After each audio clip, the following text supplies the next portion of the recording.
Sir നമസ്കാരം. E D വീണാ വിജയൻ്റെ വീട്ടിൽ റെയ്ഡിനെത്തി. നേരത്തെ സീരിയസ് മൂഡ് ഇൻവെസ്റ്റിഗേഷൻ ഓഫീസ് ഏതാണ്ട് 1.5 വർഷക്കാലം മുമ്പ് തന്നെ ചെന്നൈയിലെ ഓഫീസിലേക്ക് വീണാ വിജയനെ വിളിച്ചു വരുത്തി ആരും അറിയാതെ ചോദ്യം ചെയ്തിട്ടുണ്ടായിരുന്നു. അവരുടെ മൊഴി എടുത്തിട്ടുണ്ടായിരുന്നു. പിന്നീട് സീരിയസ് മൂഡ് ഇൻവെസ്റ്റിഗേഷൻ ഓഫീസ് കുറ്റപത്രം സമർപ്പിച്ചപ്പോൾ ഈ മൊഴിയിൽ വീണാ വിജയൻ താൻ CMRL വേണ്ടി തൻ്റെ എക്സാലോജിക് എന്ന കമ്പനി യാതൊരു തരത്തിലുള്ള സേവനങ്ങളും നൽകിയിട്ടില്ല എന്ന് സമ്മതിച്ചിട്ടുണ്ടായിരുന്നു എന്നുള്ളതാണ് കുറ്റപത്രത്തിൽ അവർ സീരിയസ് മൂഡ് ഇൻവെസ്റ്റിഗേഷൻ സമർപ്പിച്ചിരുന്നത്. ED വീണാ വിജയനെ വീട്ടിലെത്തി ചോദ്യം ചെയ്യുന്നു, മൊഴിയെടുക്കുന്നു, അവരുടെ ബാങ്ക് സ്റ്റേറ്റ്മെൻ്റ് അടക്കം എടുത്തുകൊണ്ട് പോകുന്നു, ബാങ്ക് പാസ്ബുക്കുകൾ കൊണ്ടുപോകുന്നു, ബാങ്ക് അക്കൗണ്ട് മരവിപ്പിക്കുന്നു. ഏതാണ്ട് 18 കോടി രൂപയോളം നിക്ഷേപമുള്ള ബാങ്ക് അക്കൗണ്ടുകളാണ് മരവിപ്പിച്ചതെന്ന് പറയുമ്പോൾ സാർ എനിക്കൊരു സംശയമുണ്ട്. ഇത്രത്തോളം നാളുകളായി, ഏതാണ്ട് 2020 മുതലുള്ള ഒരു കേസാണ്. ആദായ നികുതി വകുപ്പിൻ്റെ ഇൻട്രീം സെറ്റിൽമെൻറ്റ് ബോർഡിലാണ് ഇത്തരം ഒരു റിപ്പോർട്ട് വന്നത്. അന്ന് മുതൽ ഇന്ന് വരെ 2026 വരെ EDയും സീരിയസ് മൂഡ് ഇൻവെസ്റ്റിഗേഷനും എല്ലാം നിയമ നടപടികളായിട്ട് മുന്നോട്ട് പോകുമ്പോൾ തന്നെ മനഃപൂർവ്വം വളഞ്ഞിട്ട് ആക്രമിക്കുന്നു, തനിക്കിതിൽ പങ്കില്ല എന്ന് എന്തുകൊണ്ടാണ് വീണാ വിജയൻ ഒരു കേസ് പേരിനെങ്കിലും കേരളത്തിലെ ഏതെങ്കിലും ഒരു കോടതിയിൽ കൊടുക്കാത്തത്? ഇവിടെ ഒരു കാര്യം ഞാൻ വിസ്മരിക്കുന്നില്ല.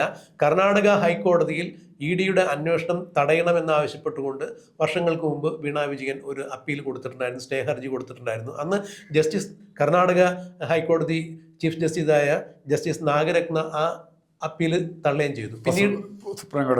പിന്നീട് അവർ സുപ്രീം കോടതിയിലേക്ക് അല്ലെങ്കിൽ മേൽക്കോടതിയിലേക്ക് വീണാ വിജയൻ അപ്പീലുമായി പോകും എന്ന് പറഞ്ഞിട്ട് യാതൊരു തരത്തിലുള്ള നിയമ നടപടികൾ പിന്നീട് ഉണ്ടായിട്ടില്ല. ഇപ്പോൾ വീണാ വിജയൻ്റെ വീട്ടിൽ വരെ ED റെയ്ഡ് നടത്തിയിട്ടും എന്തുകൊണ്ടാണ് വീണാ വിജയൻ ഇത്തരത്തിൽ തനിക്കെതിരെ നിയമ നടപടികളുമായി കേന്ദ്ര അന്വേഷണ ഏജൻസികൾ CMRL മറിയാക്കി തന്നെ തേജോവധം ചെയ്യാൻ വേണ്ടി ഇല്ലാത്ത ഇടപാടുകളുടെ കാര്യം പറഞ്ഞ് തന്നെ ഇത്തരത്തിൽ മോശമായ പൊതുസമൂഹത്തിൽ ചിത്രീകരിക്കാൻ വേണ്ടി ശ്രമിക്കുന്നു എന്ന് പറഞ്ഞിട്ടൊരു കേസ് കൊടുക്കാത്തത് എന്താണ്?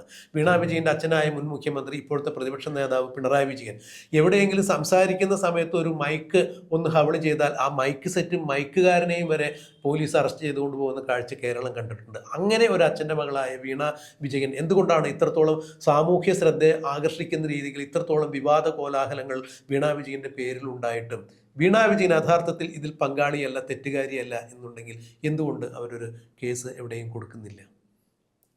നമ്മൾ കാണേണ്ടത് വീണാ വിജയന് പാവത്തിനെ കൊച്ചിന് വിട്ടേക്ക്. വീണാ വിജയൻ ഒരു കംപ്ലീറ്റ് അബ്സല്യൂട്ട് പ്രോക്സി. ഇതിൽ പെട്ടുപോകും, അല്ലെ അന്വേഷണം കറക്റ്റായിട്ട് വരികയും കോടതി അത് ഇൻ്റർപ്രറ്റ് ചെയ്യുകയും ചെയ്താൽ തങ്ങൾ ഇതിൻ്റെ അകത്ത് ഈ കേസിൽ പെട്ടുപോകുമെന്ന് മറ്റാരേക്കാൾ നന്നായിട്ട് അറിയാവുന്ന ആൾ പിണറായി വിജയൻ തന്നെയാണ്.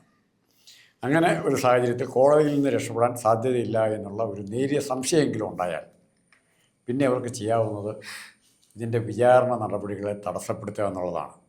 തടസ്സപ്പെടുത്തുന്നുള്ള കിട്ടുന്ന ഗുണം മാധ്യമരംഗത്ത് ഇപ്പോൾ ഉപയോഗിക്കുന്ന ഒരു പ്രധാനപ്പെട്ട കലാപരിപാടിയുണ്ട്, കില്ലിങ് ദ ന്യൂസ്. ഒരു ന്യൂസിനെക്കുറിച്ച് പരസ്പര വിരുദ്ധമായും ആവർത്തിച്ചും ഇത്തരം ചർച്ചകളിലേക്ക് വന്നാൽ, വാർത്തകളിലേക്ക് വന്നാൽ ആ വാർത്ത സ്വയം അതിൻ്റെ പ്രാധാന്യം ഇല്ലാതാകും. അത് ഏറ്റവും ആദ്യം ഇവിടെ പരീക്ഷിച്ചത് അടിയന്തരാവസ്ഥക്കാലത്ത് രാജൻ്റെ മരണവുമായി ബന്ധപ്പെട്ടാണ്. അപ്പോൾ ഇന്നത്തെ പത്രത്തിൽ നമ്മൾ വായിക്കുമ്പോൾ രാജൻ മരണത്തിൽ പോലീസുകാർ പ്രതികൾ, രാജൻ്റെ കൊലപാതകത്തിൽ പിറ്റേ ദിവസം പറയും രാജൻ്റെ കൊലപാതകത്തിൽ പോലീസുകാർക്ക് പ്രതിയില്ല, രാജൻ മരിച്ചിട്ടുണ്ടോ എന്ന് ഇപ്പോഴും സംശയം. ഇങ്ങനെ കൺഫ്യൂസിംഗ് ആയിട്ടുള്ള പല ന്യൂസുകൾ പോലീസ് തന്നെ പുറത്തേക്ക് വിടും, അല്ലെങ്കിൽ അധികാരികൾ തന്നെ പുറത്തേക്ക്. അങ്ങനെ കക്കയം ക്യാമ്പുമായി, ഈച്ചരവാരനായി, കെ കരുണാകരനായി, ജയറാം പടിക്കലായി എന്നിങ്ങനെ പല വിധത്തിൽ പല ന്യൂസുകളും ഓരോ ദിവസം പുറത്തു വരുന്നു. ഒടുവിൽ ഈ കേസ് തന്നെ യഥാർത്ഥത്തിൽ ഉള്ളതാണോ എന്ന് ജനങ്ങൾക്ക് സംശയം വരുന്നു. എന്താണ് എക്സ്ട്രാ ലോജിക് എന്നുള്ളതിനെക്കുറിച്ച് ജനം ചോദിക്കും തന്നെത്താൻ. അല്ലെങ്കിൽ എക്സ്ട്രാ ലോജിക്, അങ്ങനെ ഒത്തിരി കാര്യങ്ങളുണ്ട്. അത്ര ഉദാഹരണങ്ങൾ ഒത്തിരി പറയാനുണ്ട്.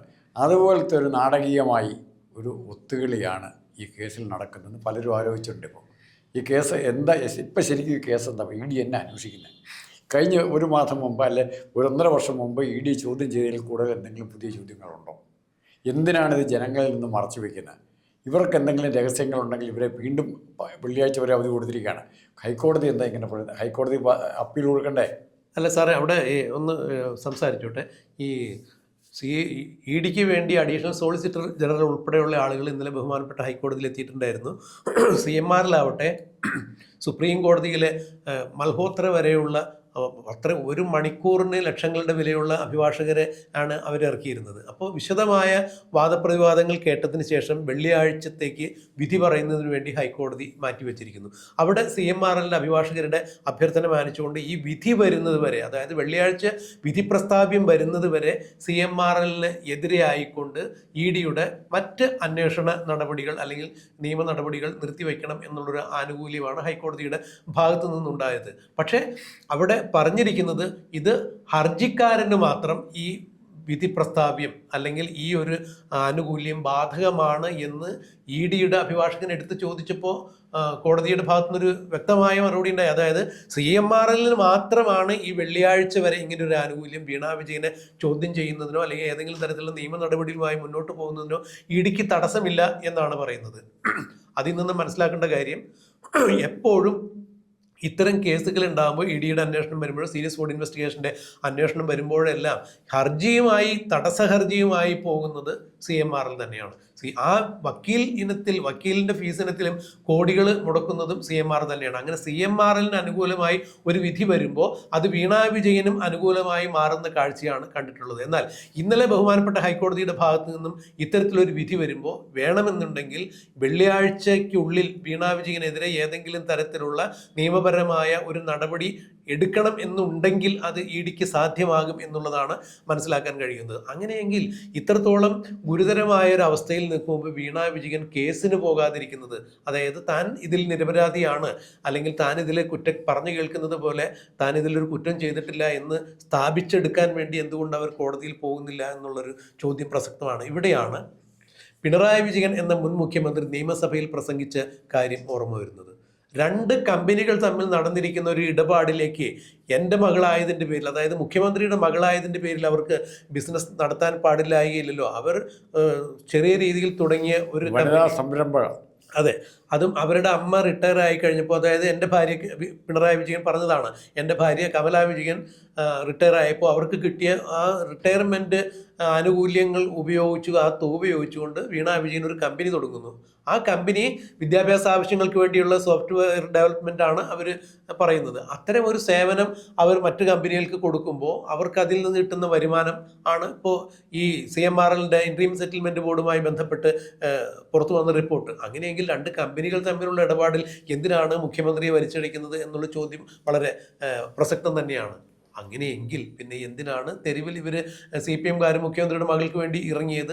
രണ്ട് കമ്പനികൾ തമ്മിലുള്ള ഇടപാടാണെന്നുണ്ടെങ്കിൽ ഈ രണ്ട് കമ്പനികൾ തമ്മിൽ നടന്ന ഇടപാടിൽ എനിക്ക് ഇതിൽ അന്യായമായ ഒന്നും നേട്ടമുണ്ടായിട്ടില്ല എന്ന് എന്തുകൊണ്ട് വീണാ വിജയൻ അവിടെ ഹർജിയുമായി പോകുന്നില്ല, കേസുമായി പോകുന്നില്ല എന്ന് ചോദിക്കുമ്പോൾ, പിണറായി വിജയൻ ഇത്രയും കാലം ഈ കേസിനെ പ്രതിരോധിച്ചിരുന്നത് CPM നേതാക്കളെയും അണികളെയും തെരുവിലിറക്കിക്കൊണ്ടാണ്. CPM എന്ന സംഘടനയെയും CPMൻ്റെ നേതാവായ പിണറായി വിജയനെയും താറടിച്ച് കാണിക്കുന്നതിന് വേണ്ടി മകളുടെ കമ്പനി ഇടപാട് ഉയർത്തി കാണിച്ചുകൊണ്ട് കേന്ദ്ര അന്വേഷണ ഏജൻസികളെ ഇറക്കി കളിക്കുന്നു എന്നാണ് ഇപ്പോഴും പിണറായി വിജയൻ പറയുന്നത്, അല്ലെങ്കിൽ അത്തരത്തിലുള്ള ഒരു നരേഷൻ സൃഷ്ടിക്കുന്നു. പക്ഷേ ഈ ED റെയ്ഡിന് വന്നപ്പോഴും പിണറായി വിജയൻ പറഞ്ഞ എന്താണ്? എന്നെ ചോദ്യം ചെയ്തിട്ടില്ല. 8.5 മണിക്കൂർ നേരെ അവരവിടെ ഉണ്ടായിരുന്നു. എന്നെ ചോദ്യം ചെയ്തിട്ടില്ല. മകളുടെ ബാങ്ക് പാസ്ബുക്ക് എടുത്തുകൊണ്ട് പോകുന്നു, ബാങ്ക് അക്കൗണ്ട് ഫ്രീസ് ചെയ്യുന്നു. അപ്പോഴും പിണറായി വിജയൻ എന്ന പ്രതിപക്ഷ നേതാവിനെയോ മുൻ മുഖ്യമന്ത്രിയോ ED ചോദ്യം ചെയ്തിട്ടില്ല എന്ന് പറയുമ്പോൾ തീർത്തും പിണറായി വിജയൻ ആ കേസിലേക്ക് വന്നിട്ടില്ല. അതുവരെ CPM വരുന്നില്ല. അപ്പോൾ അങ്ങനെയെങ്കിൽ വീണാ വിജയനാണല്ലോ ഈ കേസുമായി മുന്നോട്ട് പോകുന്നത്. വീണാ വിജയൻ പോകാത്തതിൻ്റെ കാരണം, മുൻ മുഖ്യമന്ത്രി എന്ന രീതിയിൽ മുഖ്യമന്ത്രി നാട് ഭരിക്കുമ്പോൾ മകൾ ഉണ്ടാക്കിയ ഷെൽ കമ്പനിയിലേക്ക് CMRL അടക്കമുള്ള പല കമ്പനികളിൽ നിന്നും ഇതുപോലെ മാസപ്പടി വാങ്ങിയ കൃത്യമായ രേഖകൾ സഹിതം മാത്യു കുഴനാടൻ അടക്കം രേഖകൾ പുറത്തുവിട്ടുന്ന ഏതാണ്ട് 11ഓളം കമ്പനികളാണ് അതിലുള്ളത്. 2 ഇസ്ലാമിക വിദ്യാഭ്യാസ സ്ഥാപനങ്ങൾ ഉൾപ്പെടെയുള്ള 11 കമ്പനികൾ, അതിലൊന്നാണ് CMRL. ഏറ്റവും കൂടുതൽ കോഴ മേടിച്ചിരിക്കുന്നത്, മാസപ്പടി മേടിച്ചിരിക്കുന്നത് CMRL നിന്നാണ്. അതുകൊണ്ട് അതായത് ഈ വകുപ്പിൻ്റെ ഇൻട്രീം സെറ്റിൽമെൻറ്റ് ബോർഡിൽ ഇത് വന്നതിൻ്റെ പേരിൽ ഇത് ഇത്ര ചർച്ചയായി. അങ്ങനെയെങ്കിൽ എന്തുകൊണ്ടാണ് വീണാ വിജയൻ ഈ കോഴ വാങ്ങിയത് എന്നുള്ളതിന് ഉത്തരം പറയാൻ മുഖ്യമന്ത്രി എന്ന രീതിയിൽ പിണറായി വിജയൻ ബാധ്യസ്ഥനാവും.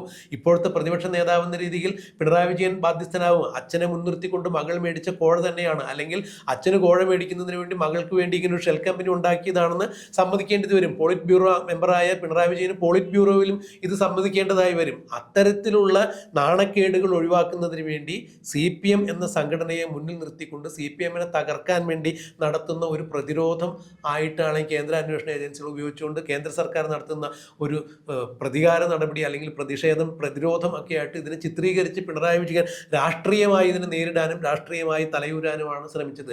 അക്ഷരാർത്ഥത്തിൽ ഇവിടെ നടന്നിരിക്കുന്ന സംഭവം CMR-ലും വീണാ വിജയനും തമ്മിലുള്ള ഈ കേസിൽ ഇടപെട്ട് കേസ് നടത്തേണ്ടത് വീണാ വിജയൻ തന്നെയാണ്. അപ്പോൾ വീണാ വിജയനെ തന്ത്രപൂർവ്വം പിണറായി വിജയൻ മാറ്റി നിർത്തിക്കൊണ്ട് CMR-നെ മുൻ നിർത്തിക്കൊണ്ട്, അതായത് നേരത്തെ നമ്മൾ നാടൻ ഭാഷയിൽ പറയുകയാണെങ്കിൽ എംബ്രാൻ്റെ വെട്ടത്തിൽ വാര്യരുടെ അത്താഴൂട്ടെന്ന് പറഞ്ഞ പോലെ CMR-ൽ കൊടുക്കുന്ന കേസിന് വിധി വരുമ്പോൾ CMR-ന് അനുകൂലമായിട്ട് വരുന്ന വിധികളെല്ലാം വീണാ വിജയനും അനുകൂലമായി മാറുന്ന അവസ്ഥയാണ് കണ്ടത്. എന്നാൽ ഇനി അത് നടക്കില്ല എന്നുള്ളതാണ് ഇപ്പോൾ കഴിഞ്ഞ ദിവസം പോലും ബഹുമാനപ്പെട്ട ഹൈക്കോടതിയിൽ നിന്നുണ്ടായ ആ പ്രത്യേക പരാമർശത്തിൽ മനസ്സിലാക്കാൻ കഴിയുന്നത്. എന്തായാലും ഇവിടെ വീണാ വിജയൻ്റെയും പിണറായി വിജയൻ്റെയും ഇരട്ടത്താപ്പ് പൊളിയുന്നു. തീർച്ചയായും ഈ വെള്ളിയാഴ്ച കോടതി വിധി വരുമ്പോൾ അത് CMR-ന് അനുകൂലമായി വന്നാൽ പോലും വീണാ വിജയനിലേക്ക് EDക്ക് കൂടുതൽ സുഗമമായി കടന്നു ചെല്ലാനുള്ള അവസരം തന്നെയാണ് സൃഷ്ടിക്കപ്പെട്ടിരിക്കുന്നത് എന്നുള്ളതിന് യാതൊരു സംശയമില്ല.